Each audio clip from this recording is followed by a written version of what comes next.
In the freezing, mist-shrouded forests of the Ardennes, a single word began to circulate through the hardened ranks of the German High Command.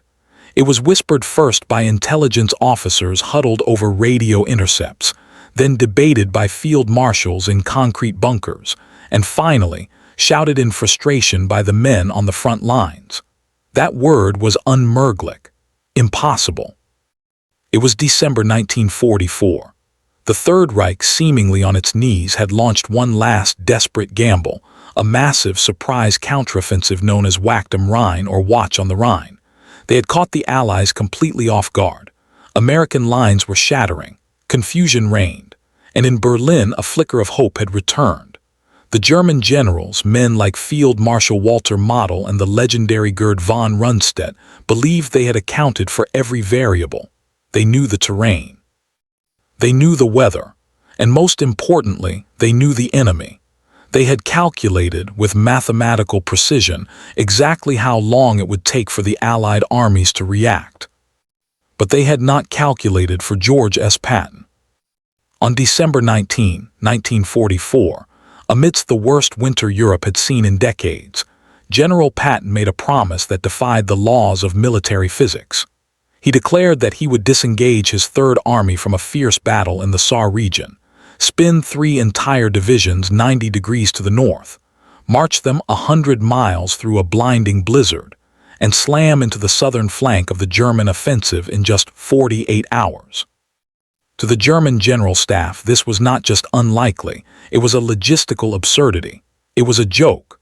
When the first reports of this movement reached the desk of Field Marshal Model, he didn't just dismiss them, he laughed at them. He viewed it as a clumsy American bluff, a phantom army created by radio deception. But as the hours ticked by and the snow continued to fall, the laughter in the German bunkers died away.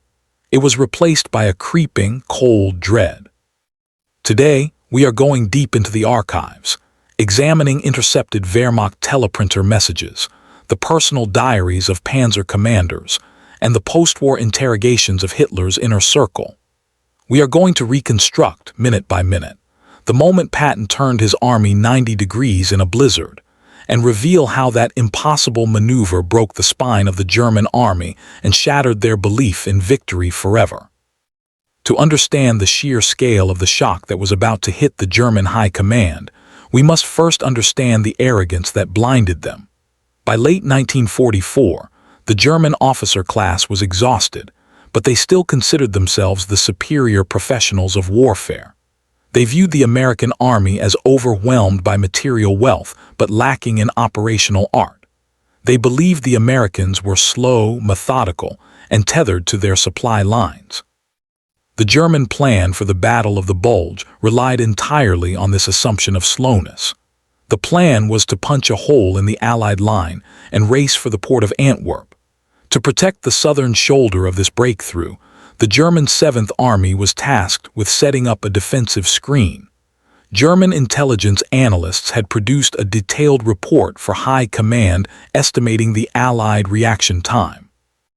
They concluded that General Dwight D. Eisenhower would need at least 3 days to realize the scale of the attack, another 3 days to issue orders, and at least 4 to 5 days to move any significant reserves into position.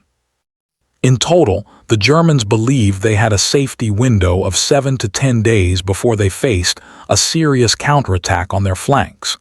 This was not a guess. It was a calculation based on the known speed of troop movements, the state of the icy roads, and the friction of command. Then came the meeting at Verdun. On December 19, while German panzers were grinding toward the Meuse River, the Allied commanders met in a damp, cold barracks in France.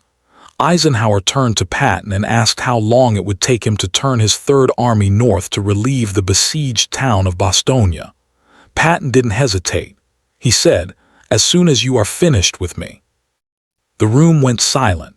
Even the other American generals thought Patton was grandstanding. To move an army isn't just about men walking. It involves thousands of trucks, tanks, artillery pieces, mobile hospitals, bridging units, and millions of gallons of gasoline.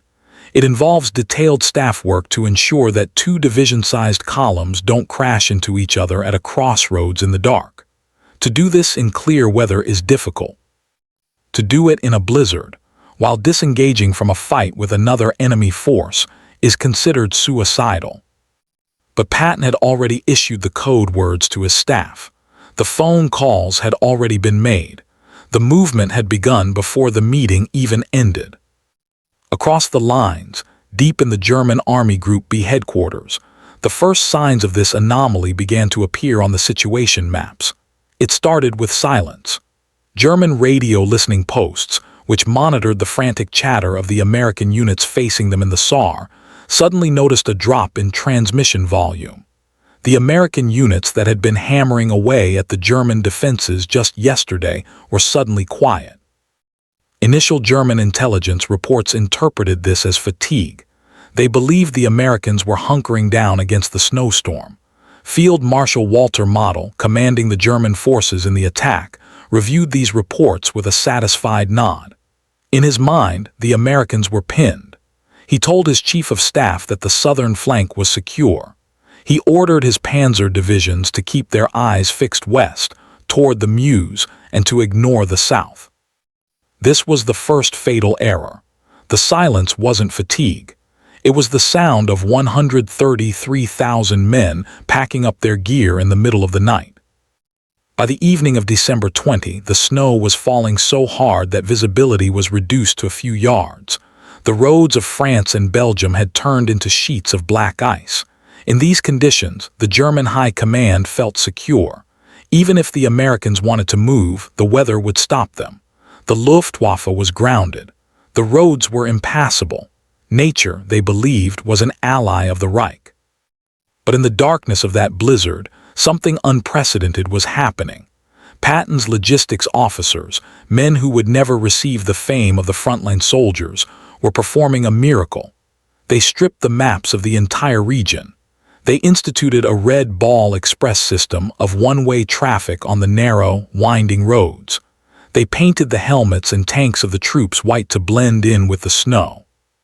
Military police stood at freezing crossroads for 12 hours at a time, waving heavy trucks through the gloom with flashlights, keeping the iron snake moving.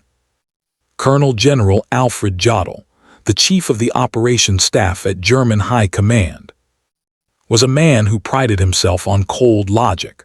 On the morning of December 21, he received a disturbing intercept. An American transmission had been caught mentioning a massive redeployment of the 4th Armored Division.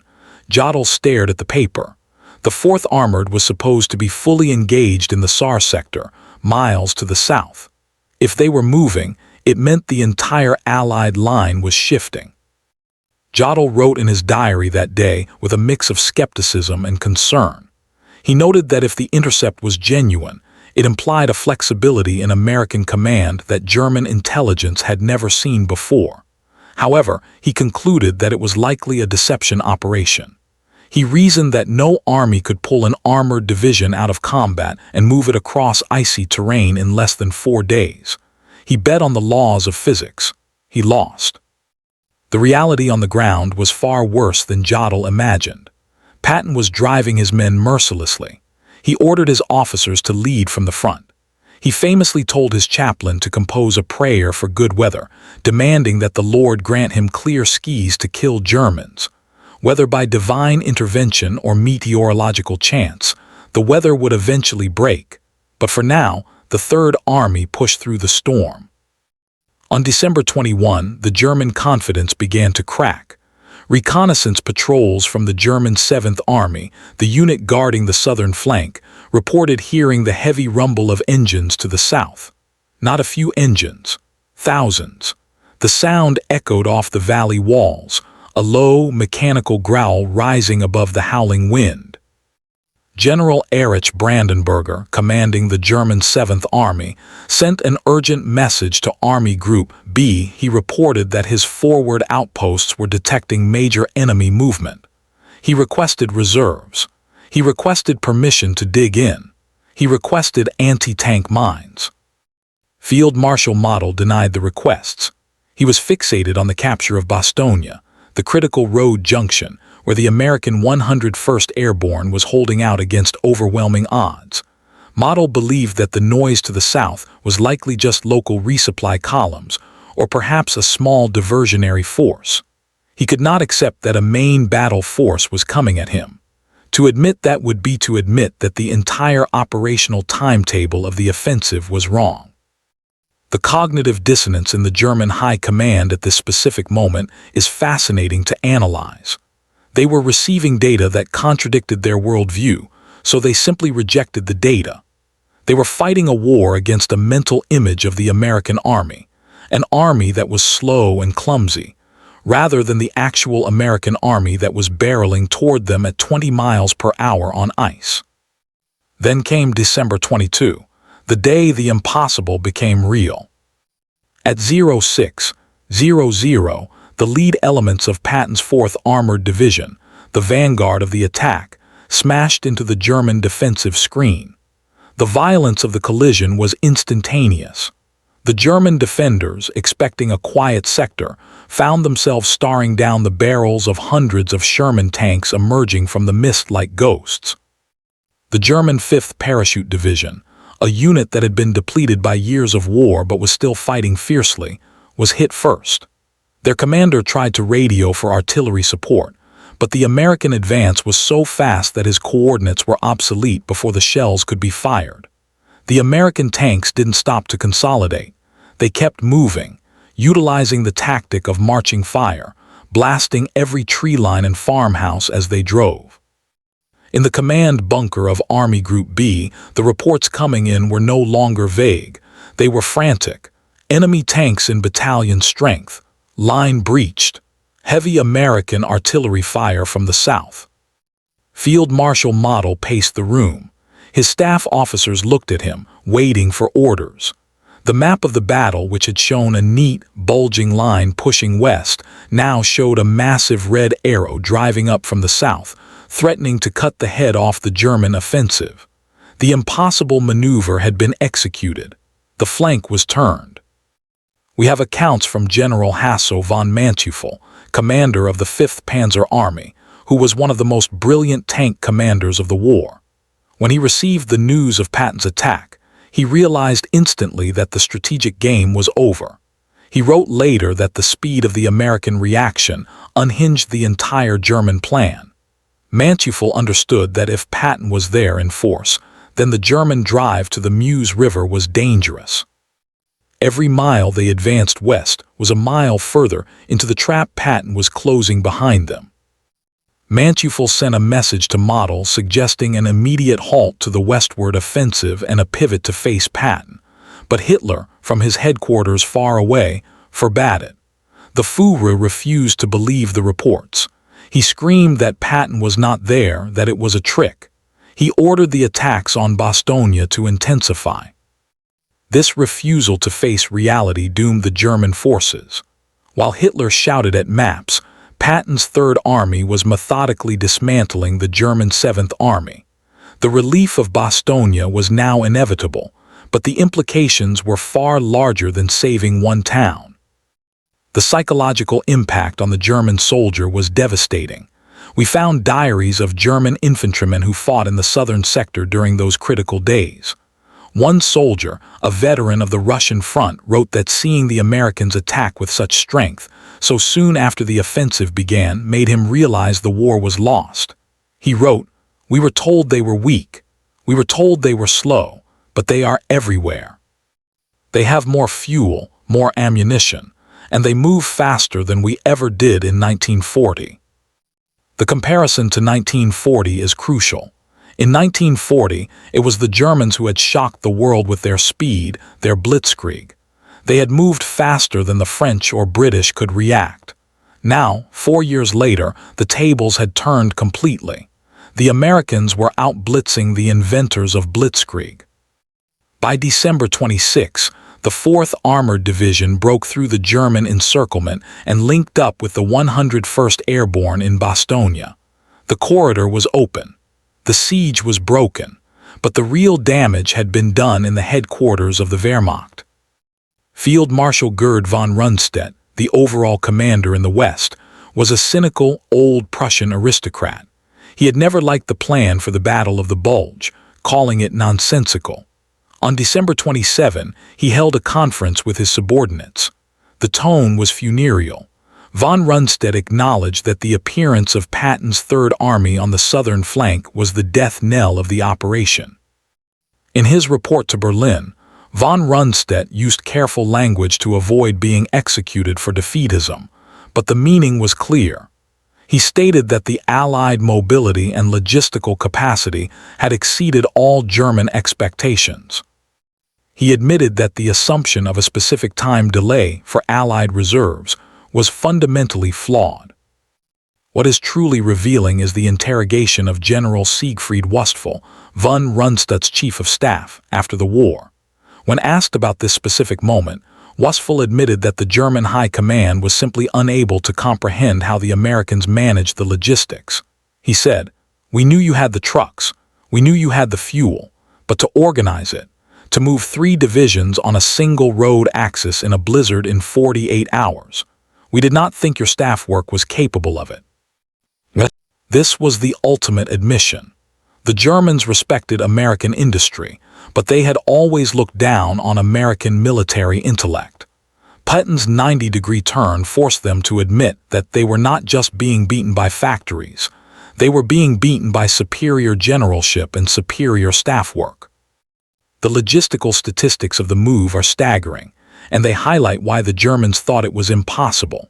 In those few days, the Third Army moved 62,000 tons of supplies. They transported over 133,000 personnel. Their vehicles consumed over 400,000 gallons of gasoline. Signal corpsmen laid hundreds of miles of new telephone wire over frozen ground to ensure Patton could talk to his corps commanders. And they did it while the German army was literally running out of gas. The irony was bitter for the German panzer commanders. As Patton's Shermans were roaring up the icy roads, German Panthers and Tigers were being abandoned in fields because their fuel tanks were dry. The German offensive had relied on capturing American fuel dumps to keep going. They failed. The contrast between the starving, fuel-starved German army and the well-oiled American machine was the difference between defeat and victory. General Hans Guderian, the Inspector General of UMO troops and the man who literally wrote the book on tank warfare, was in Berlin monitoring the situation. He had previously expressed doubt about the American ability to conduct large-scale mobile warfare in adverse conditions. When he saw the maps on December 26, with Patton driving a wedge into the German flank, he reportedly fell silent. Later, he would admit that this operation by Patton was one of the few times in the war where the Allies demonstrated true operational brilliance comparable to the great German victories of the early war. Guderian noted that Patton did not wait for the perfect conditions. He did not wait for the weather to clear or for his entire force to be assembled. He attacked with what he had as soon as he had it. This aggression, Guderian noted, was exactly what German doctrine called for, yet it was the Americans who were executing it. As the Battle of the Bulge dragged on into January, the Germans were slowly pushed back. The dream of capturing Antwerp died in the snow. The best divisions of the Wehrmacht were ground down to nothing. But the turning point, the moment the initiative shifted irrevocably, was that pivot. If Patton had hesitated, if he had taken the week that German intelligence predicted, the Germans might have crossed the Meuse. They might have split the Allied armies. They might have prolonged the war by months or even a year. But Patton did not hesitate. The reaction of the German soldiers on the ground provides the most visceral understanding of this impact. Prisoner of war interrogations from late December 1944 show a complete collapse in morale among the units facing Patton. One German officer captured near Bastogne told his captors, "We could fight your infantry. We could even fight your tanks, but we could not fight your speed. We make a plan, and before we can execute it, you are already behind us." The German High Command had built a fortress of logic. They had constructed a strategy based on the rational limitations of moving men and machines. Patton destroyed that fortress not with a secret weapon, but with sheer force of will and logistical mastery. In the final analysis, the 90-degree turn was more than a maneuver. It was a statement. It told the German generals that the era of their military supremacy was over. It told them that the democratic armies, which they scorned as soft and disorganized, had hardened into a force that could endure the worst strictures of nature and still strike with lethal precision. Field Marshal Wilhelm Keitel, facing the gallows at Nuremberg after the war, would reflect on the failure of the Ardennes offensive. He cited the air power, the fuel shortages, and the sabotage. But beneath it all was the acknowledgement of the strategic surprise. The Americans did the one thing the Germans were sure they could not do. They moved fast. From the frozen foxholes of Bastogne to the warm command map rooms in Berlin, the shockwave of Patton's pivot changed the course of history. It proved that in war, the impossible is only impossible until a commander with enough audacity decides to do it. The German generals laughed on December 19. By December 26, they were writing the eulogy for the Third Reich. Patton had turned his army, and in doing so, he had turned the war.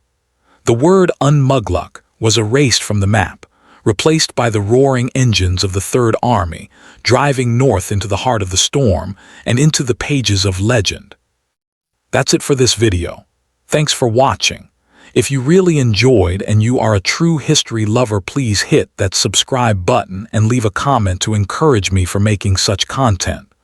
Don't forget to press that bell icon so you will never miss any video about historical wars and battles. See you in the next video.